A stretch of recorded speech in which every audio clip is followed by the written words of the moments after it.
What's up guys, it's SpongeBob Jr. and welcome to the first ever Should I Summon video. Today we're going to be looking at the brand new Super Devoted NoblePumpkinmon. I've actually been looking forward to this guy for a little bit. He's got an interesting setup, so let's check out what he does. Alright, so let's look at his passive skill. He decreases all enemies' status abnormality resistance by 50% for 2 turns. 50% is a lot. I think up to this point we've only had 40% as the highest. So even that just by itself, that's pretty nuts. So he also increases Super Devoted and Devoted allies' maximum HP by 40%. 40% is massive. The only other character that does this is Cherubi, the evil one, and he does that only for death, but that's massive. So if you're running teams with Argo or even Rapidmon and Metallicdramon, that is going to be a thick team. And then he also nullifies literally everything on himself. So no burn, no error, no skill lock, anything, not even fade, for 10 turns. And then to top that all off, he revives with 30% one time. Just his passive skill, my mind is blown. Alright, so on to the EX skill. He deals damage to random enemies 3 times. So 3 targets at the same time. So that's 3, 3, 3. So you're going to be hitting the whole team multiple times at that point.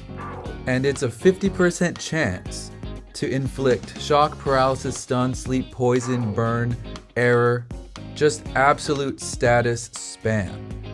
And then he even has 40% chance to fade. And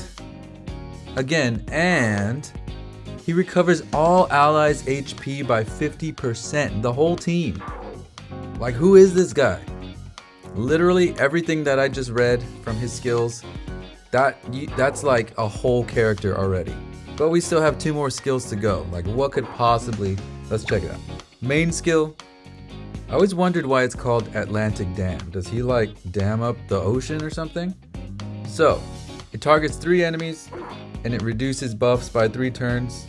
That's alright. And then he restores 10% of the damage dealt to his own health.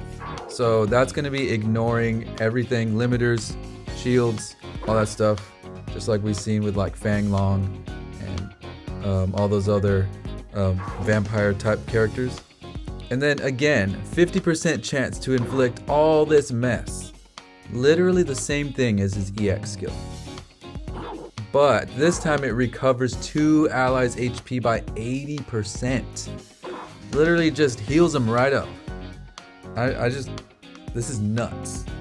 I can't even right now. Alright. Sub skill, he revives, finally. He revives a single ally with 30%. And he recovers all allies' HP by 30%.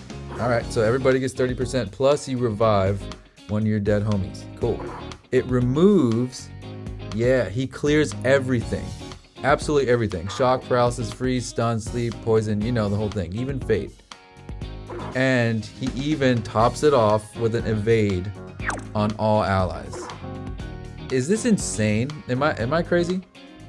This guy's nuts. So if you couldn't tell by his skill descriptions, he's made just to absolutely cover the whole team, the whole opposing team with status. So he does like every status on his EX and his main, and it's a 50% chance.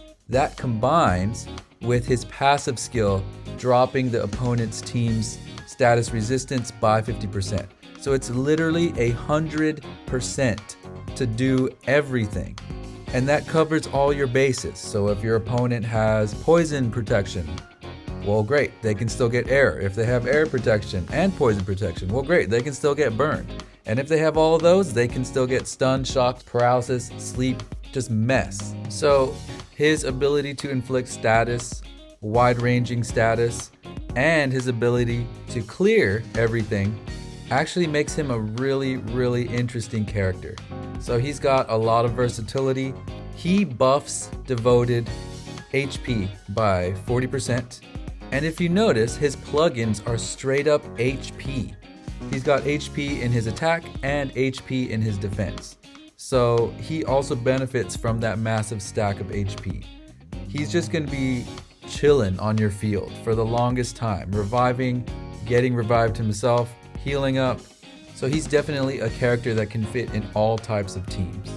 So now that brings us to team composition. Who would you want to run Mr. Pump with to maximize his abilities? Well, the answer is Omegamon Merciful Mode. So with MM just dropping, we've seen him already inflicting all of this status, and that status is super lethal. And that's only because, well, at least the way I run him is with Argo. Argo has been doing minus 35% to the opponent's status resistance. MM does 60%, for a total of 95% chance to apply status. So now we have 110% with Pumpkin's passive combined with MM's skill set. It's crazy. So you're going to be able to just hit the opponent with MM sub skill, and it's just going to cover them with status. So the next character that I think would be an excellent teammate for these guys is Craniamon X Antibody. So Super Devoted Crania X has already been announced in the Clash notes if you're on the Discord. So he's coming next in a double X banner with Gallantmon X Antibody. So we'll probably talk about them more in another video. But Craniamon X Antibody does 3 times damage to all enemies inflicted by poison. So we have MM spamming poison, we have Pump just spamming every kind of status, and then Crania X has an underworld type passive where, so as soon as the battle starts, the whole team is inflicted with poison, and that's going to become 100% with Pumpkinmon's passive, and then you can just wipe them out because he hits like all enemies with his skills.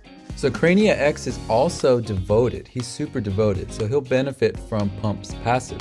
So you got some status teams you can run. You can use him as just support for basically anyone. Overall, Pumpkinmon is a super versatile healer and an offensive character as well. So to be honest, I can't really think of any reason why you shouldn't summon for him. Unless of course you have no rubies and you're gonna go empty your savings account to buy some overpriced game currency. I actually haven't decided if I want to summon for him myself. Super calm Imperial Dramon Paladin mode should be coming pretty soon. He's probably going to be the next Clash event. So after the MM banner and Clash ends. The JP version got Paladin mode right after MM. So as always, things could change, but our order has been pretty similar to what the original game had. And Paladin mode has always been one of my favorites, so I definitely want to save rubies for him, especially because I just went in on MM and I pulled him for like 1600 rubies. So yeah, if you have the rubies and you're interested in a good support character that has a lot of flexibility and good potential for longevity, I would definitely summon for Super Devoted NoblePumpkinmon. So let me know if you guys are summoning for him in the comments. Let me know what kind of teams you're trying to build.